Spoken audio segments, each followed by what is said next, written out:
বিএনপির ভারপ্রাপ্ত চেয়ারম্যান তারেক রহমান এবং অন্তর্বর্তীকালীন সরকারের প্রধান ডক্টর মোহাম্মদ ইউনূসের লন্ডনের বৈঠকের পরিপ্রেক্ষিতে রাজনীতির নয়া সমীকরণ, নির্বাচন, প্রতিশ্রুতি এবং সাধারণ মানুষের ভূমিকা এই সব কিছুর বিশ্লেষণ নিয়ে স্টার নিউজের সাথে আছেন বিএনপির স্থায়ী কমিটির সদস্য মেজর অবসরপ্রাপ্ত হাফিজউদ্দিন আহমেদ। স্বাগত আপনাকে স্টার নিউজে। ধন্যবাদ। আমি প্রথমেই আপনার কাছে জানতে চাইব, লন্ডনের ওই বৈঠকের পরে আপনারা কি শতভাগ নিশ্চিত হয়েছেন কিংবা আশ্বস্ত হয়েছেন যে ফেব্রুয়ারিতে কিংবা ঈদের আগেই জাতীয় নির্বাচনটি অনুষ্ঠিত হবে? দেশবাসীর ধারণা এই বৈঠকের ফলে নির্বাচন সংক্রান্ত যে অনিশ্চয়তার মেঘ দেখা দিয়েছিল সেটা অনেকটাই কেটে গিয়েছে। দেশের জনগণ অত্যন্ত উল্লসিত। বিএনপি নেতাকর্মী সকল পর্যায়ে সমর্থকরা তারা অত্যন্ত আনন্দিত যে এই বটলনেকটা দূর হয়ে গিয়েছে।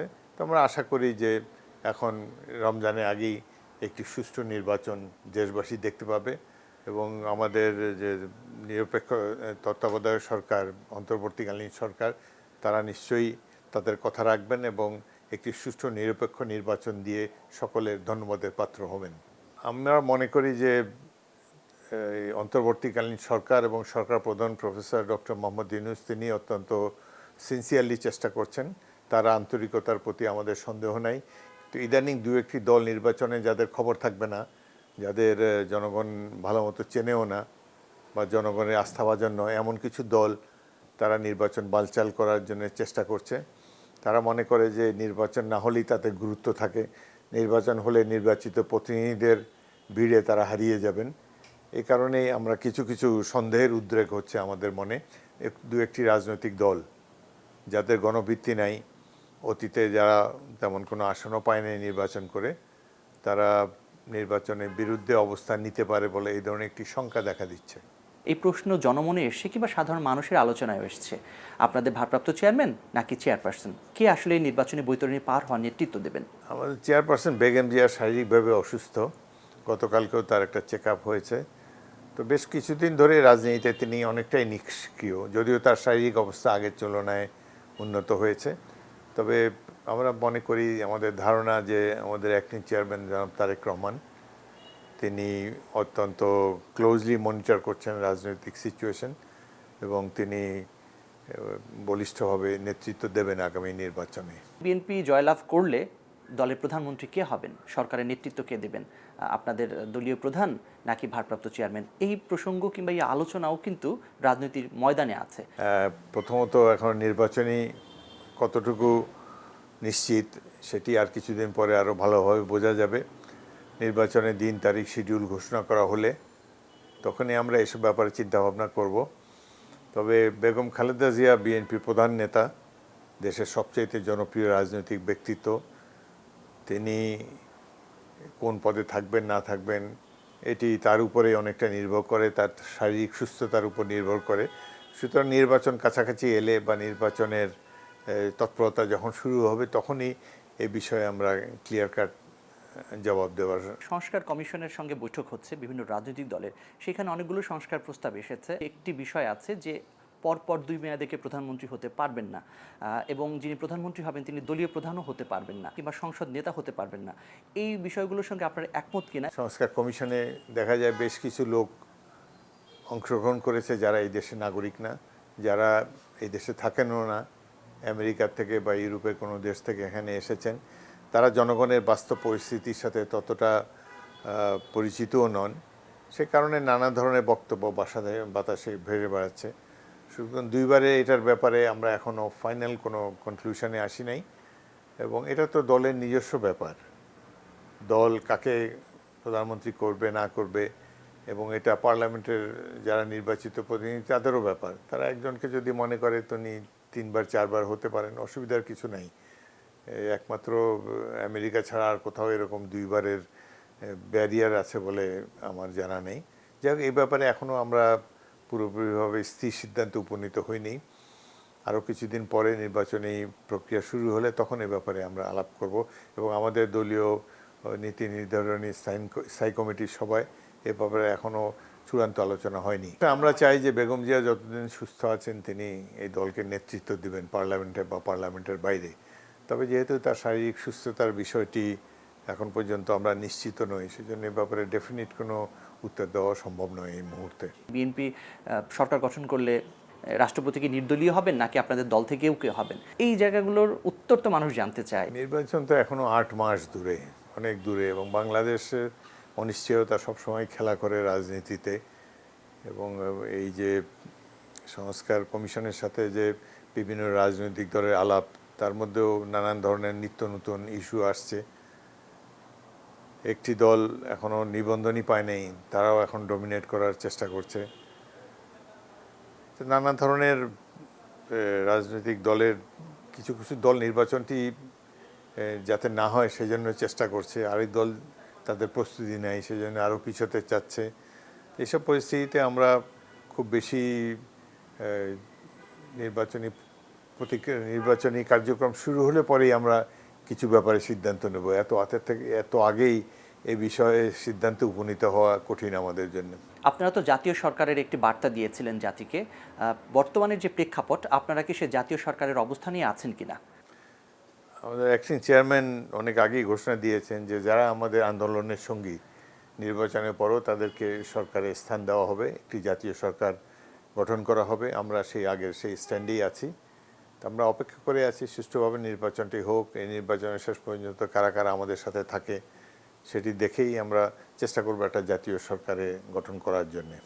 একটা নির্বাচনী সমঝোতা তো হবেই, যেমন 6 জনকে ইতিমধ্যে আমাদের দলের পক্ষ থেকে মনোনয়ন দেবে এই ধরনের আভাস দেওয়া হয়েছে, এবং সেই এলাকাতে তাদেরকে বিএনপির কোনো প্রার্থী যেন সেখানে না দাঁড়ায়, এবং বিএনপির সমর্থকরা যাতে এই 6 জন বাইরের দলের প্রার্থীকে সমর্থন দেয়, এখন থেকেই তাদেরকে সমর্থন দেওয়ার জন্যে, তাদেরকে সহযোগিতা করার জন্যে এই 8 মাস আগে থেকেই তাদেরকে নির্দেশ দেওয়া হয়েছে। সুতরাং এর সাথে আরও কিছু হয়তো যোগ হবে। তো এইভাবে আমরা প্রথম নির্বাচনটি আমরা করব, যে হয়তো তারা যদি চায় ধানের শীষ প্রতীকও তাদেরকে দেওয়া হবে।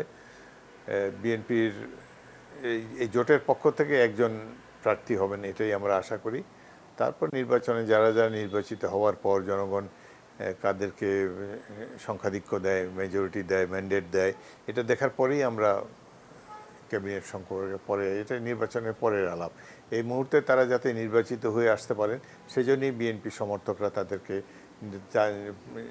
নির্দিষ্ট নির্বাচনী এলাকায় সমর্থন জানাবেন। এটাই আমাদের পলিসি। মানুষের যে প্রত্যাশা বিএনপিকে ঘিরে, সেই জায়গাতে আমরা এরপরে বিভিন্ন জায়গাতে আওয়ামী লীগের নেতাকর্মীরা যে ধরনের কর্মকাণ্ড করতো, অনেক ক্ষেত্রেই আমরা এখন দেখতে পাচ্ছি ওই বাস্তবতায় বিএনপি নেতাদের নাম বা তাদের ক্ষেত্রে অভিযোগগুলো আসছে। আপনারা ব্যবস্থাও নিচ্ছেন কিছু কিছু ক্ষেত্রে, কিন্তু আপনারা মনে করেন কিনা এই ব্যাপারগুলো কিংবা এই অভিযোগগুলো দলের জনপ্রিয়তায় কোনো ধরনের প্রভাব ফেলবে কিংবা আগামী নির্বাচনে কোনো প্রভাব ফেলতে পারে কিনা?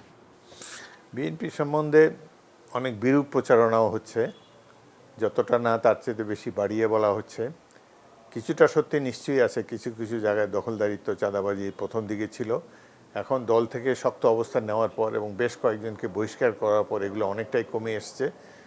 প্রথম দিকে কিছু কিছু খবর আমাদের কাছেও এসেছে এবং দল থেকে কঠোর সতর্কবাণী দেওয়া হয়েছে, অনেককে বহিষ্কার করা হয়েছে।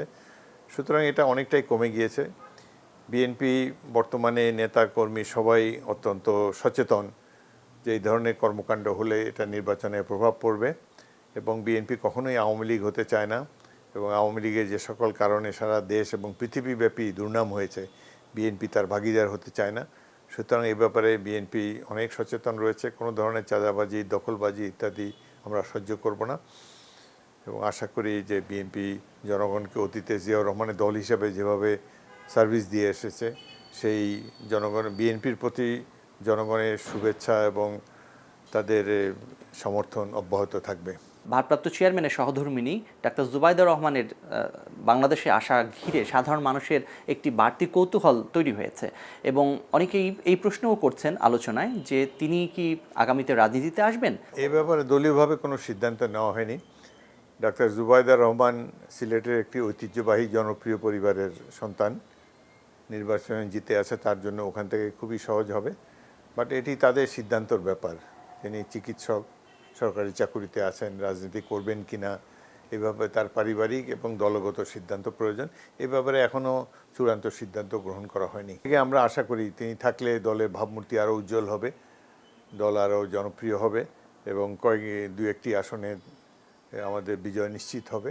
তবু এটি তাদের উপরে আমরা ছেড়ে দিতে চাই। তবে আমরা আশা করব যে জিয়া পরিবারের কয়েকজন সদস্য যদি এটির সাথে নির্বাচনে অংশগ্রহণ করেন, সেটা দলের জন্য মঙ্গলকর হবে। দেশের জনগণের অনেক শুভকামনা এবং সদিচ্ছা রয়েছে জিয়া পরিবারের প্রতি।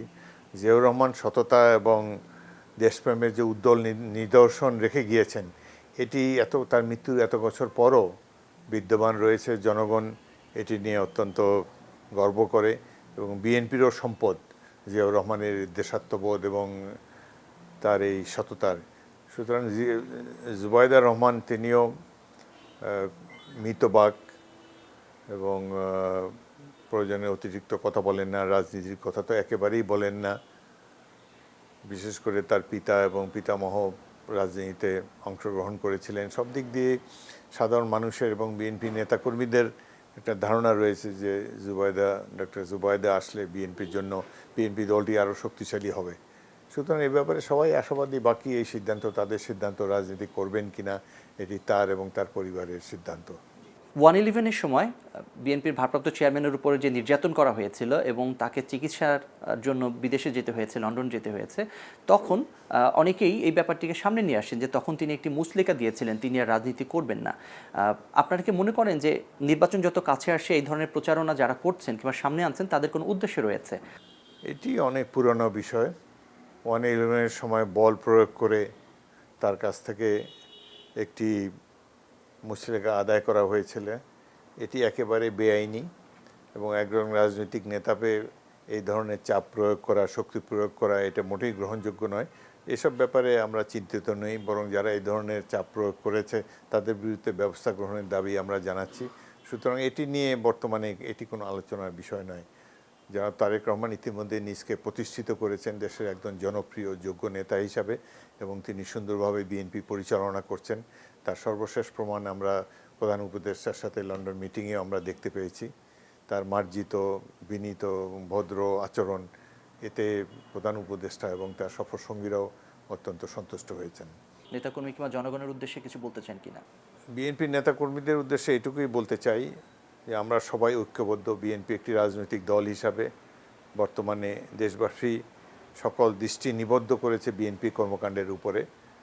এই দলটি শহীদ রাষ্ট্রপতি জিয়াউর রহমানের দল। জিয়াউর রহমান যেরকম সততা এবং দেশপ্রেমের উদাহরণ রেখে গিয়েছেন, আমরা প্রত্যেকটি নেতাকর্মী জিয়াউর রহমানকে অনুসরণ করে বাংলাদেশে একজন যোগ্য নাগরিক হিসাবে গড়ে উঠতে চাই এবং দলের বদনাম হয় এরকম কোনো কিছুর জন্য আমরা না করি, সেজন্য আমরা সবাই সতর্ক থাকব। আর দেশবাসীর উদ্দেশ্যে এইটুকুই বলতে চাই, আমি একজন মুক্তিযোদ্ধা, শহীদ রাষ্ট্রপতি জিয়াউর রহমানের অধীনে জেড ফোর্সের সৈনিক হিসাবে জীবনপণ লড়াই করেছি এবং আমরা চাই যে বাংলাদেশ ধীরে ধীরে আরও, আমাদের অর্থনীতি হলো আমাদের প্রধান সমস্যা, আমরা অর্থনৈতিকভাবে আরও উন্নত হই, দেশের প্রতিটি মানুষ খেয়ে পরে ভালো থাকুক, এটাই আমরা চাই। এবং আমাদের স্বাধীনতা, সার্বভৌমত্ব যেন সবসময় অক্ষুণ্ণ থাকে, সেজন্য আমাদের সবাইকে সচেতন থাকতে হবে। এবং জাতীয়তাবাদী ধারার জিয়াউর রহমান আজ নাই, কিন্তু তার জাতীয়তাবাদী রাজনীতি বিএনপি পতাকায় সেই পতাকা বহন করে চলেছে এবং আমরা আশা করব যতদিন বাংলাদেশের জনগণ জাতীয়তাবাদের প্রতি অনুরক্ত থাকবে ততদিন কোনো বহিঃশক্তি বা অন্য কেউ বাংলাদেশের স্বাধীনতা, সার্বভৌমত্বে হস্তক্ষেপ করতে পারবে না। আমরা একটি সুখী সমৃদ্ধ বাংলাদেশ নির্মাণ করার জন্য বিএনপি জনগণের কাছে আবেদন জানিয়েছে এবং আমরা আশা করি যে আগামী দিনগুলোতে জনগণের সাহায্য, সক্রিয় সহযোগিতা নিয়ে বিএনপি এই দেশের জনগণকে আরও খেদমত করতে পারবে এবং বাংলাদেশকে একটি কল্যাণ রাষ্ট্রে পরিণত করতে সক্ষম হবে। আপনাকে অনেক ধন্যবাদ স্টার নিউজের সাথে থাকার জন্য। দর্শক, আজকের মতো বিদায় নিচ্ছি। স্টার নিউজের সাথেই থাকুন।